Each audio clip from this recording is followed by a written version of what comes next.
Okay, final segment today. And this transitions nicely because something that we're just talking about something where this denier attack is used to attack Republicans on climate issues and more broadly on energy issues for being generally supportive of fossil fuels, or at least for not being in favor of outlawing fossil fuels. And one of the key challenges that Republicans face on this issue is that it's viewed as, well, if you support fossil fuels, you're bad on climate. And I believe that this narrative is a really damaging narrative right now. So I should say I do not identify myself as a Republican, or definitely I don't identify myself as a Democrat. I identify myself as pro-individual freedom and pro-genuine capitalism, which I don't think either of the parties stand for at all consistently now.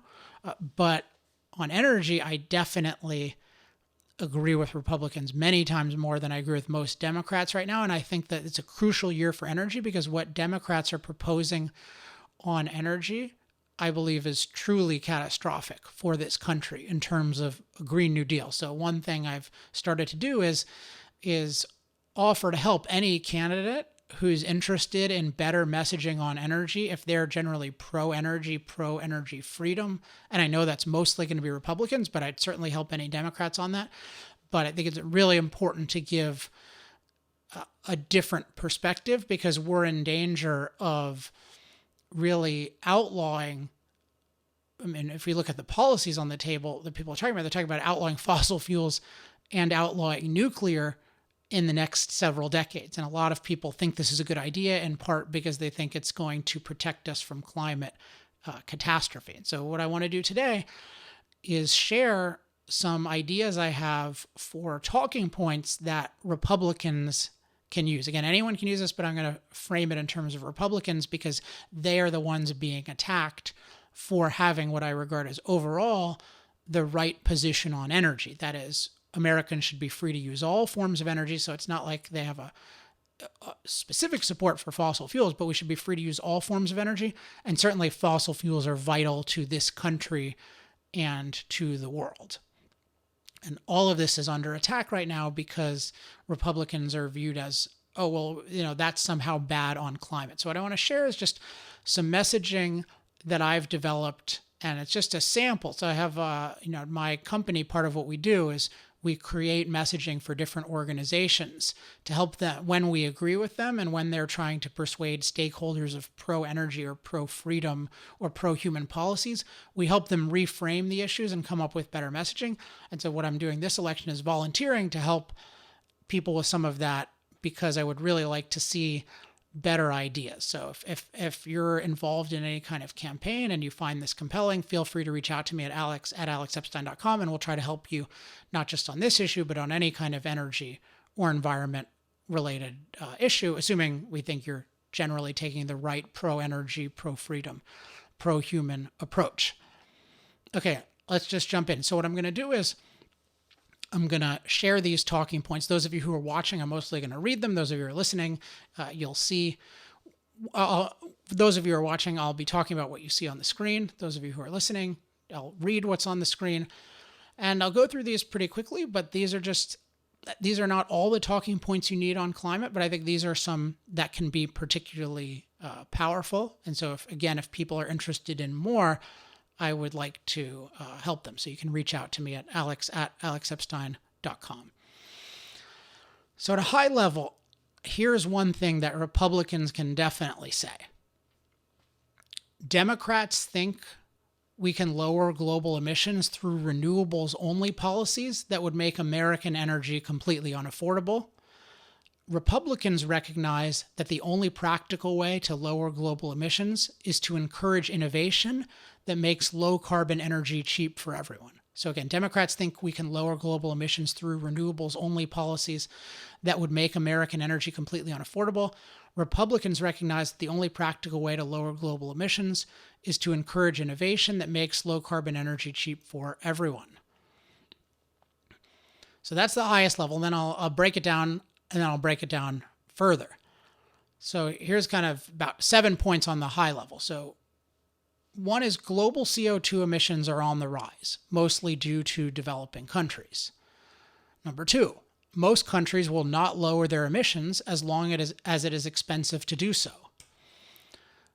Number three, Republicans recognize that the only way to lower emissions and benefit America is to promote innovation in lower cost, lower carbon energy. Number four, Republicans support freedom and innovation for affordable, reliable, emissions-free nuclear energy, while Democrats want to criminalize it. Number five, Republicans support freedom and innovation for lower carbon natural gas, while Democrats oppose it.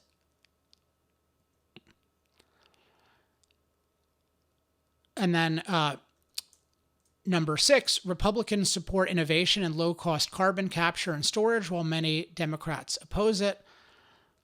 And then finally, number seven, Democrats support America Last policies that commit America to damaging emissions reductions, while the rest of the world commits to nothing. So on a high level, I think these are all powerful points that Republicans can legitimately make, because I think, again, overall, their track record on these issues is much better in terms of they are supporting policies that may lead to CO2 reductions, but that are doing so in a way that makes sense overall. That's not senselessly undercutting our ability to produce energy while not really doing anything about global emissions. So these talking points, they're more on the subject of if you want to lower emissions, what actually makes sense. They're also talking points that you need on why there's no climate catastrophe.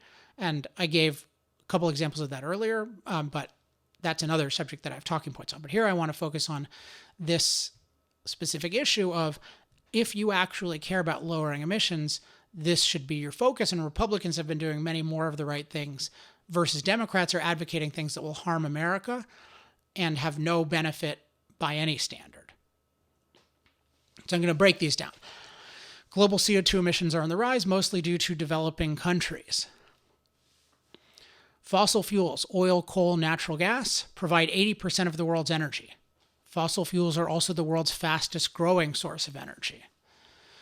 People around the world choose fossil fuels because they are by far the lowest cost way to meet most people's energy needs, whether for transportation, agriculture, or electricity. The U.S. currently only generates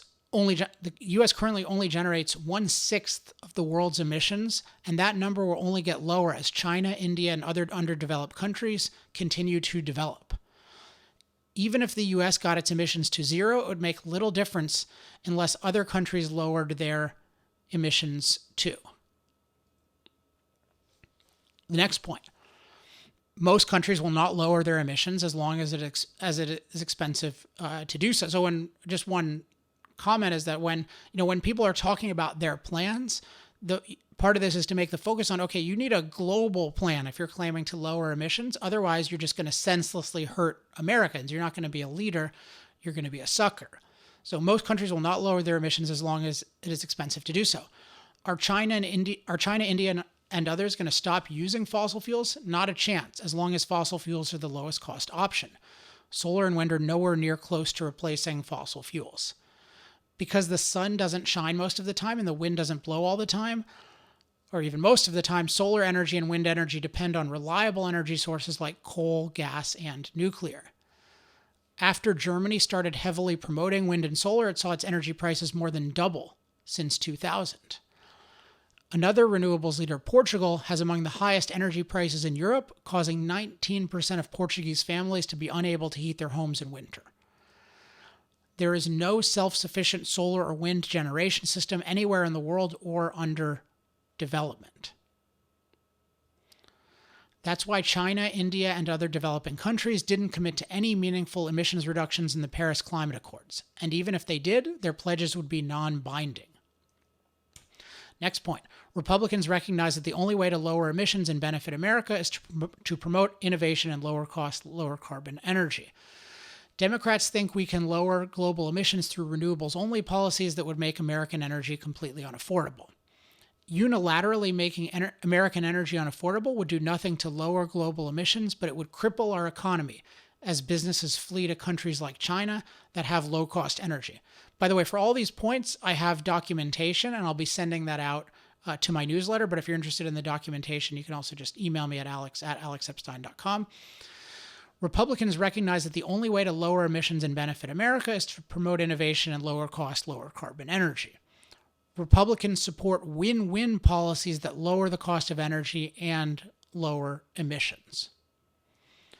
Next big point. Republicans support freedom and innovation for affordable, reliable, emissions-free nuclear energy, while Democrats want to criminalize it. This is a killer point that Republicans should take advantage of, because the Democrats in general are so bad on this. And at the very least, we can force all politicians to recognize that nuclear energy is a vital thing for us to be free to pursue and to stop criminalizing it.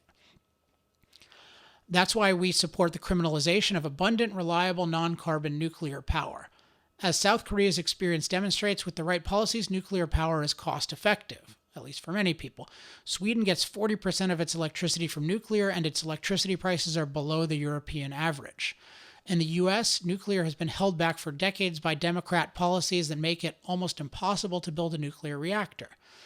How can Democrats claim to support emissions reductions if they oppose nuclear? Next big point. Republicans support freedom and innovation for lower carbon natural gas, while Democrats oppose it.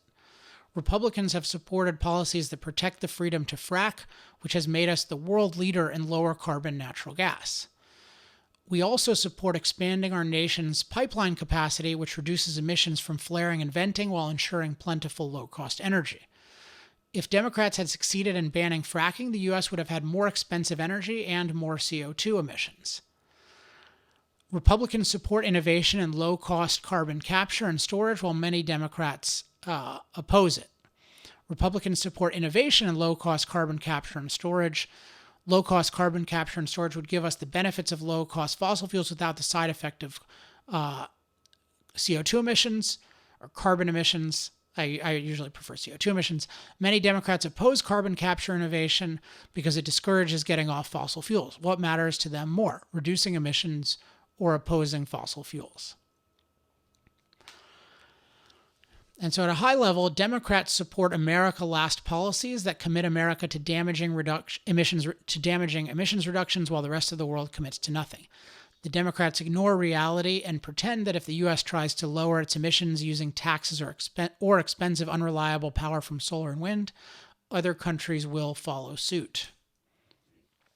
And then I just have a couple of quick points on different policies that this general approach applies to. So Democrats versus Republicans on the Green New Deal. Democrats support the Green New Deal, an un-American policy that would give the government total control over our energy economy, outlaw reliable, affordable energy from fossil fuels and nuclear, bankrupt us with levels of government spending we could never repay, have no meaningful impact on climate. Republicans have opposed the totalitarian Green New Deal, which would give the government total control over our energy economy, outlaw reliable, affordable energy from fossil fuels, and bankrupt us with levels of government spending we could never repay, yet still wouldn't have a meaningful impact on our climate. So that's the overall message that I think Republicans, again, I don't agree with Republicans on everything, but they're definitely in a much better position on the Green New Deal and have every right to say this. Democrats versus Republicans on the Paris Climate Accords. Republicans rejected the America Last Paris Climate Accords, which demanded that America increase the cost of living for every citizen, while the biggest emitters did nothing. Democrats wanted Americans to pay hundreds of billions of dollars to countries who made non-binding, quote-unquote, pledges to do exactly what they had already planned on doing. This Paris Climate Accords issue is a really important one to get right, because it's a really bad one, really bad policy, and it still has the moral high ground. Democrats versus Republicans on a carbon tax.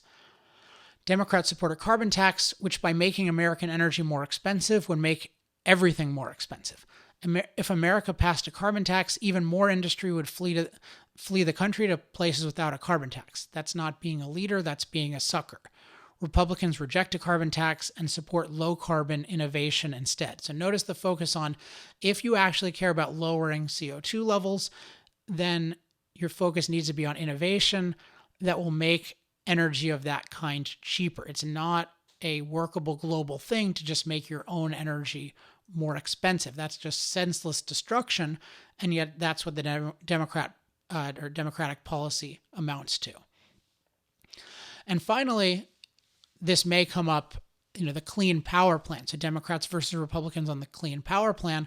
The Obama administration's so-called Clean Power Plan would have shut down power plants decades before the end of their useful life, driving up energy costs and threatening our access to reliable power. We replaced the Clean Power Plan with the Affordable Clean Energy Rule, or ACE rule, that gave the states the flexibility to reduce power plant CO2 emissions in the most cost-effective way possible.